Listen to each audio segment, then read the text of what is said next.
And so today we are exploring this wonderful world of sacred abundance. So those of you who know how I work, you know that I'm a planner. I like to schedule things in advance. And I balance planning with allowing space for a concept or a direction to unfold. For this is one space where I feel a true direction of spirit, really being set free. Now, this was not so true for me 20 years ago. I had a plan, this was how it was going to go. And there wasn't a lot of room for flexibility or a lot of room for allowing the divine to flow. So last fall, I started loosely organizing a few opportunities for a series of lessons for this new year. I knew that I wanted one of them to focus on prosperity, on abundance.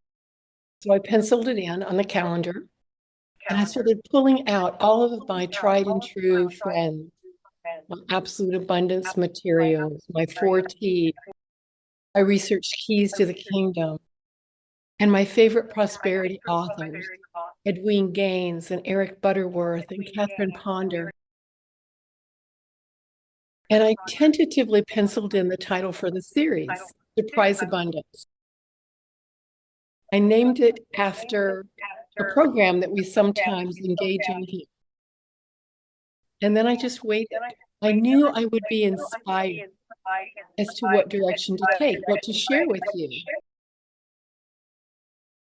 And then I saw on my Unity Ministers research page on Facebook that a new book was being released last month, February, by Unity Minister Robin Ryder. It's called Sacred Abundance. And without even seeing the book in print yet, I knew this was it, Sacred Abundance. So we all need, all of us, to hear concepts. We need to hear them packaged a little differently. The message about prosperity, this flow of circulation, this flow of the universe, and how we participate in that is consistent. But the approaches may vary. I was holding a space for something very fresh and exciting to come up. So let's look at the words that we toss around. We talk about abundance, we talk about abundant, prosperous, prosperity. Well, abundant is an adjective. It is describing something existing or available in large quantities, plentiful. And prosperous is also an adjective. It means successful in material terms, flourishing financially, usually. And then abundance is a noun used to identify or name a large quantity of something. And prosperity is also a noun, the condition of being in this thriving state, usually meaning economic well-being. So these words are all similar, but we use them interchangeably. So the subtitle of this book, Sacred Abundance, the subtitle is 7 Spiritual Principles to Experience Heaven on Earth Now. And I will share with you the introduction that Robin has in this book because it's brilliant. Standing on a balcony, birds glide by below you. A pod of dolphins are frolicking in the surf, and a brilliant crimson sun sinks below the horizon. That is sacred abundance. Looking into the eyes of someone you deeply care about and seeing the profound love they feel for you reflecting back, that is sacred abundance. Sitting at a table surrounded by friends, preparing to dine on a meal of all of your favorite foods. That is sacred abundance. Walking to your mailbox and opening up a completely unexpected check from a completely unexpected source. That is sacred abundance. We have all had glimpses of abundance, but we are not meant to settle for glimpses. We are children of God. Sacred abundance is our birthright. As children of God, we are heirs to the kingdom. In God's kingdom, it is amazingly sacred and abundant in every conceivable way. And from Lao Tzu, when you realize there is nothing lacking, the whole world belongs to you. The whole world belongs to you. Well, I'm ready. Let's dive in. So, the first spiritual practice is something you could probably guess, number one, because it's number one of our unity principles. There's only one presence and one power, God the good.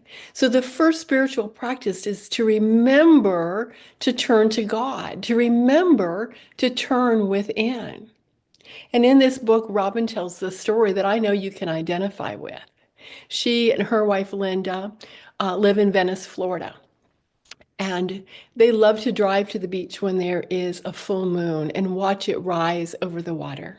So one night they drove to the beach and they ran to the water's edge and they put their toes in the water and then they each went in the opposite direction to just enjoy the space and to observe what was happening. And they saw the beautiful moon and the moonbeam coming down onto the water. And Robin realized that she was in the center of this beautiful moonbeam and she hollered out, "I'm in the center of the moonbeam." And Linda hollered out, "I'm in the center of the moonbeam." And they started running back and forth across the beach and stopping every once in a while to feel that centering of being in the middle of the moonbeam and shouting it out again. And we can relate that to the light of God, a God beam. For we are always in the center of the light of God. We cannot be separated from that light. We can run to and fro. We can try to hide. We might lose focus. We might give our attention to something other than God. But we are always in the center of God's light, for God's light is always the center of us. We don't have to ask for this light. We don't have to be worthy of it. There's no need to beg for it. And we can't buy it. And we can't lose it. All we need to do is remember to take a moment to consciously connect, for we're always connected to God, but not always remembering or aware that we are with that God source, that divine presence.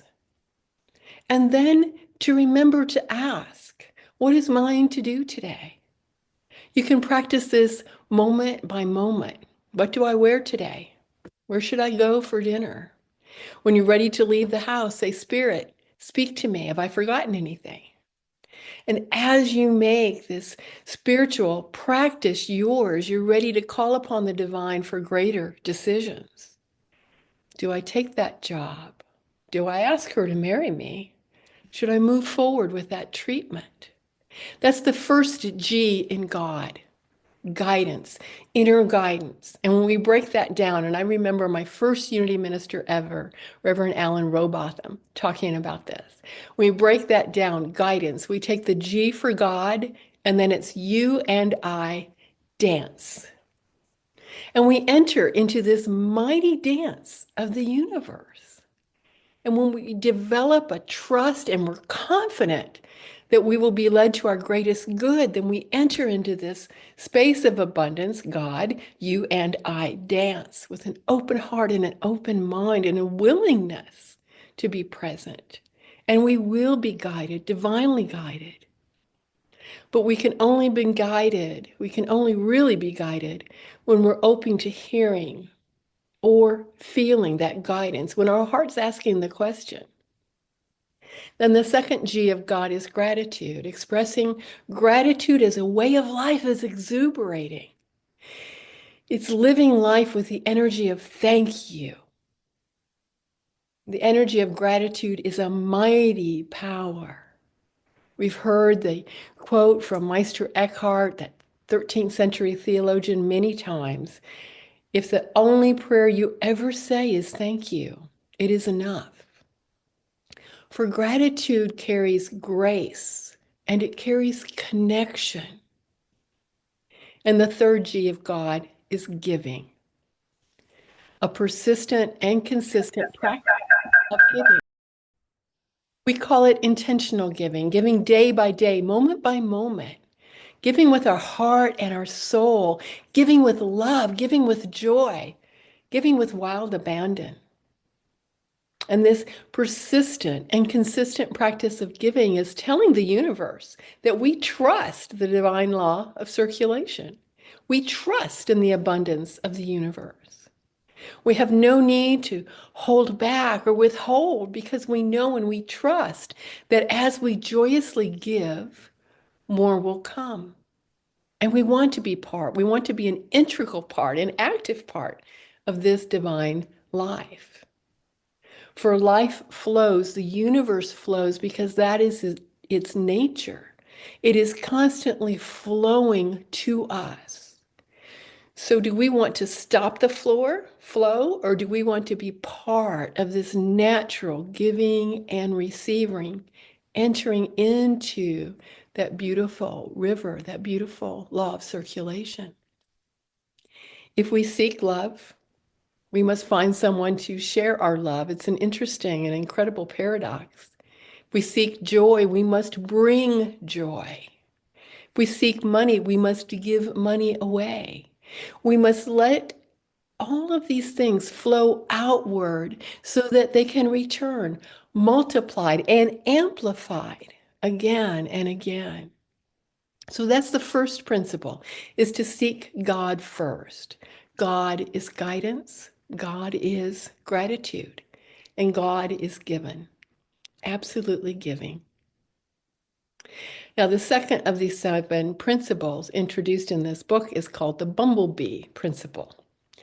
And it's based upon living in the field of all possibility, believing that something is possible, even with, and maybe especially when it appears impossible.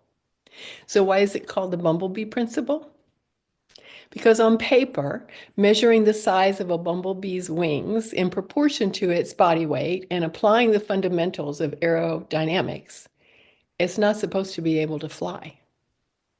And yet it does.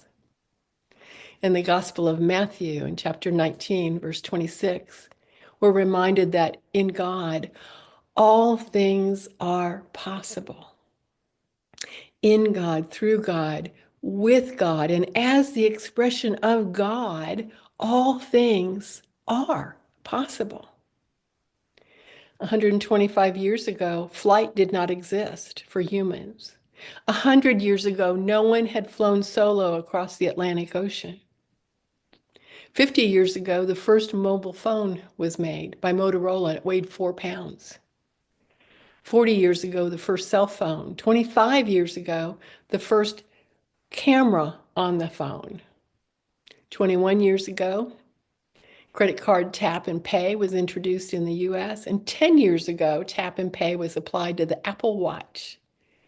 Yes, these are inventions, but they began with someone living in the field of possibility. And we have each had experiences, if we think about it, probably many experiences that cannot be explained. So I'll tell you a story. When my youngest, Kate, and many of you have met Kate, she visits about once a year down in Key West when I'm there. When she was ready to get her first driver's license, we made an appointment with the Department of Motor Vehicles for her to take her test. Now, I worked a regular full-time job Monday through Friday, 9 to 5, exactly the hours that the DMV was open. So I made arrangements in advance to take time off from work and scheduled ahead the last appointment of the day. And I hurried home to pick up Kate. She jumped in the car and we headed to the DMV. We were going to make it on time. Halfway there, I asked Kate if she had her glasses with her. Now, to explain, Kate was identified as needing glasses when she was in preschool, even before kindergarten. And initially, she had these thick, what were called Coke bottle glasses for her little face. And they could only improve her vision so much because they couldn't give her a full prescription. The glasses would have been too thick. So as you can imagine, she really didn't like wearing them. And she had tried to negotiate her life without them. So no, she did not have her glasses with her. Well, my heart sank. I knew we did not have time to go back and get them. And I knew it would take weeks to make all these arrangements again and have another appointment, arrange time off for work. Well, Kate is quite the believer in the field of possibilities, even as a teenager. She told me not to worry. Yes, Kate is a little unitic. She practiced unity. We got there. She passed the written test, which that alone surprised me that she could even read it. And lo and behold, she passed the vision test. I have no idea how. So we were standing in line, you had to stand in line for each of these different things. We were standing in line now to pay for her license, and we were talking about, kind of what a miracle was that she could pass the vision test. And one of the employees overheard us, and they made Kate take the test again. And she passed a second time. I was baffled. Now, I had observed what a great manifester my Kate was in many other ways, but this one I placed right up there with the impossible made possible. Well, today in your spotlight is a worksheet for you for this week's love work. And we've emailed them to our folks online. And if you're watching online, I'm going to describe what the love work is so that you can be included. The first one is a simple gratitude list, 1 through 5. And we've done this many times, but this is only asking for 5. Just before you go to bed for the next week, write down 5 things for which you are grateful. Then pay attention to how it feels when the last thoughts of the day are thoughts of gratitude. Do this every evening this week, beginning tonight. You will probably want to continue the practice. Now, the second exercise is called possibility thinking. This is about the second principle. It has 5 questions, and all of these questions are designed to help us open our minds to unlimited possibilities. So the first one, if resources were not an issue at all, what 5 vacations or trips would you go on? 1 through 5. Number 2, if you could create your dream job, including hours, salary, location, duties, what would that job be? Number 3, if you hosted a dinner party for 10, including yourself, and you could invite anyone, living or dead, real or fictional, who would they be and why? 1 through 10. And number 4, without thinking about your current age or any physical condition, what 3 physical accomplishments would you like to achieve? Like hike a specific trail or number of miles or climb a mountain, set some sort of challenge, swimming or running or any sport, 1 through 3. And 5, the last one. If you could change any one thing about the world today, what would it be and why? And remember, you are coming from the field of possibility, all things being possible. So this is your love work for the week. This is your and my love work. For we will continue on our path of sacred abundance, opening ourselves to the divine flow of the universe, experiencing heaven on earth now. And I'll see you again next Sunday. So let's move now into our time of meditation. Let's allow ourselves to just sit where we are, to feel the seat supporting us, to sit up a little straighter perhaps, lifting our shoulders, letting them fall, lifting our chin and opening that space of our hearts, opening ourselves to a place of accepting, a space of possibilities, and allow the music to carry you further into the space. And then Lori will guide you even deeper into meditation.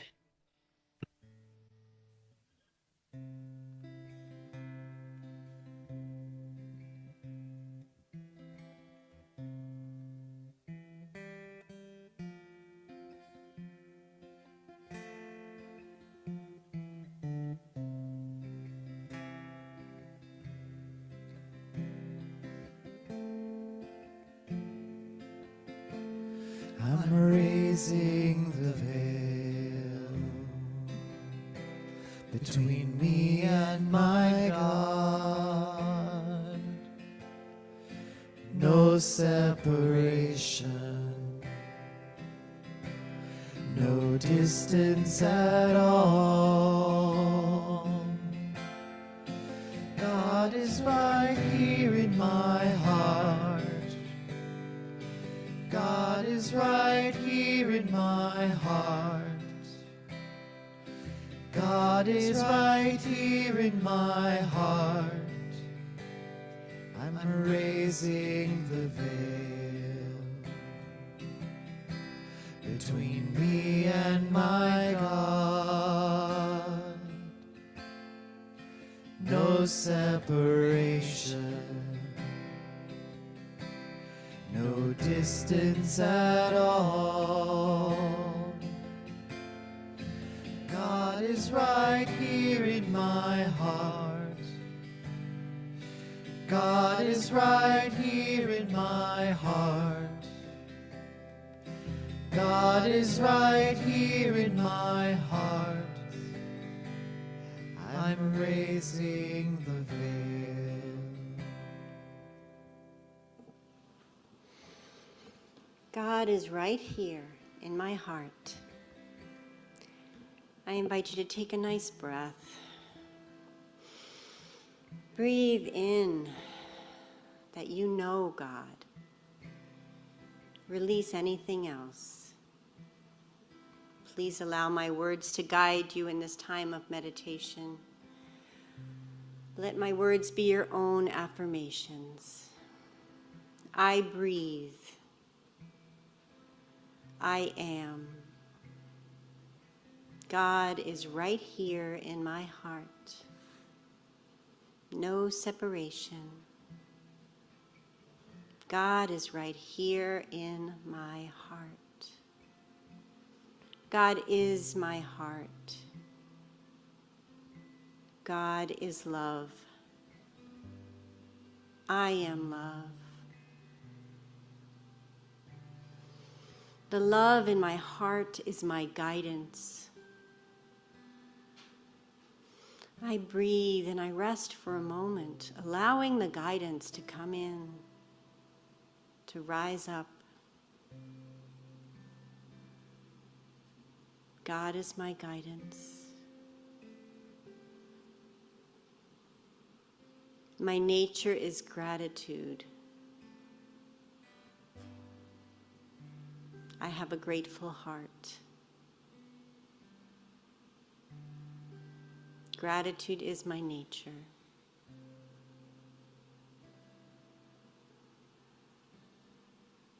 I give love. I am one with God, and I give love freely. And I receive abundance. Abundance is mine. I claim abundance now.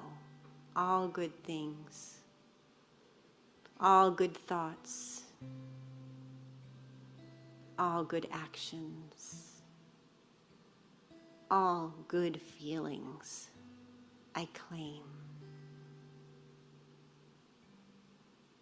For I know with God, all things are possible. Endless possibilities of heaven on earth right here, right now. All things are possible with God. Seek ye first the kingdom of God. I seek, I find, I know. I've risen the veil and God is here in my heart. My heart is God. All things are possible. I am free. I am abundance. God is right here in my heart. For a moment in the silence, we bask in the love that we know is our heart, is our God. We bask in the freedom the guidance, the possibilities. We bask in God for a moment in the silence.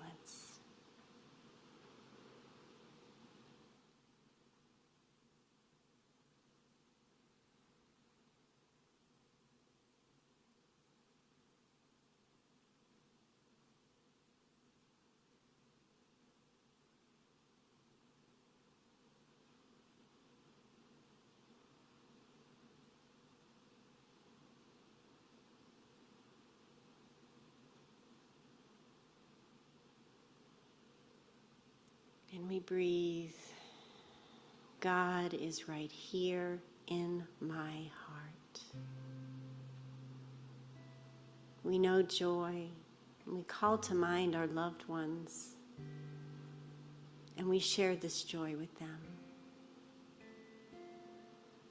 We see them enfolded in the light and the love of God, just as we are.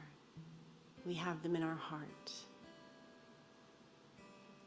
We see our community in light and love, our world enfolded in the presence of God.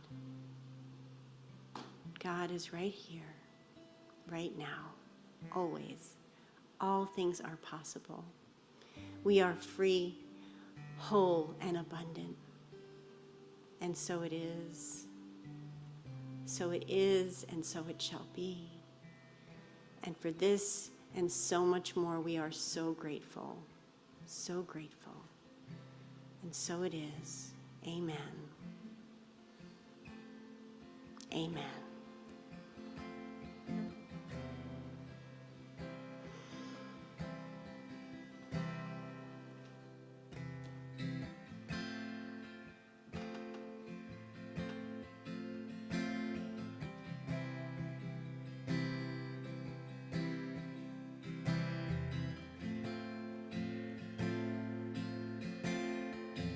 God is right here in my heart. God is right here in my heart. God is right here in my heart. I'm raising the veil. And I want to know you. Oh God, I'm raising the veil. I want to see you. Oh God, I'm raising the veil. I want to hear you. Oh God, I'm raising the veil. I want to feel you.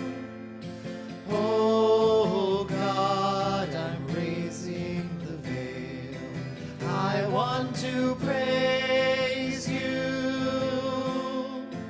Oh God, I'm raising the veil.